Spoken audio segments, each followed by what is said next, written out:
Hello everyone on Facebook and YouTube. Bible Club for today, Luke chapter 20. One day, as Jesus was teaching the people in the temple courts and proclaiming the good news, the chief priests and the teachers of the law, together with the elders, came up to him. "Tell us, by what authority you are doing these things? Who gave you this authority?" He replied, "I will also ask you a question.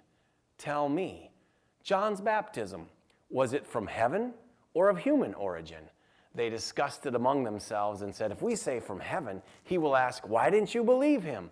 But if we say of human origin, all the people will stone us because they are persuaded that John was a prophet." So they answered, "We don't know where it was from." Jesus said, "Neither will I tell you by what authority I am doing these things." He went on to tell the people this parable. A man planted a vineyard, rented it to some farmers, and went away for a long time. At harvest time, he sent a servant to the tenants so they would give him some of the fruit of the vineyard. But the tenants beat him and sent him away empty-handed. He sent another servant, but that one also they beat and treated shamefully and sent away empty-handed. He sent still a third, and they wounded him and threw him out. Then the owner of the vineyard said, "What shall I do? I will send my son, whom I love. Perhaps they will respect him." But when the tenants saw him, they talked the matter over. "This is the heir," they said. "Let's kill him, and the inheritance will be ours." So they threw him out of the vineyard and killed him. What then will the owner of the vineyard do to them? He will come and kill those tenants and give the vineyard to others. And when the people heard this, they said, "God forbid." Jesus looked directly at them and asked, "Then what is the meaning of that which is written? The stone the builders rejected has become the cornerstone. Everyone who falls on that stone will be broken to pieces. Anyone on whom it falls will be crushed." The teachers of the law and the chief priests looked for a way to arrest him immediately because they knew he had spoken this parable against them. But they were afraid of the people. Keeping a close watch on him, they sent spies who pretended to be sincere. They hoped to catch Jesus in something he said so that they might hand him over to the power and authority of the governor.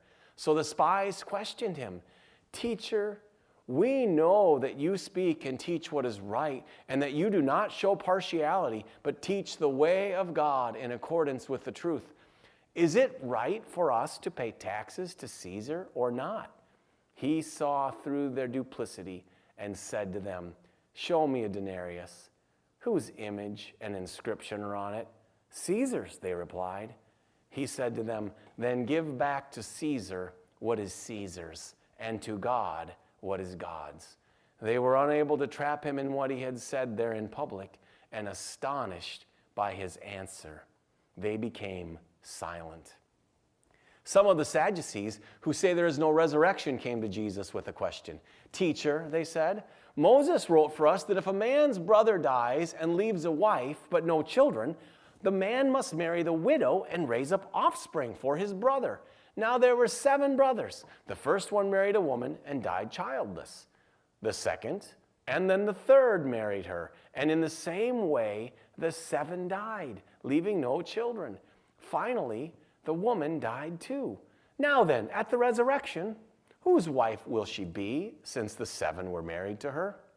And Jesus replied, "The people of this age marry and are given in marriage.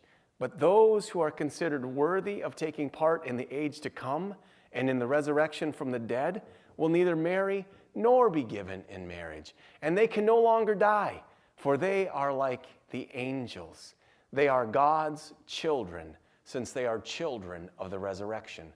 But in the account of the burning bush, even Moses showed that the dead rise, for he calls the Lord the God of Abraham, and the God of Isaac, and the God of Jacob. He is not the God of the dead, but of the living, for to him all are alive." Some of the teachers of the law responded, "Well said, teacher." and no one dared to ask him any more questions. Then Jesus said to them, "Why is it said that the Messiah is the son of David? David himself declares in the book of Psalms, 'The Lord said to my Lord, sit at my right hand until I make your enemies a footstool for your feet.' David calls him Lord. How then can he be his son?" While all the people were listening, Jesus said to his disciples, "Beware of the teachers of the law. They like to walk around in flowing robes and love to be greeted with respect in the marketplaces and have the most important seats in the synagogues and the places of honor at banquets. They devour widows' houses and for a show make lengthy prayers. These men will be punished most severely." That's Bible Club for today. Join us tomorrow when we talk about the signs of the end of the age.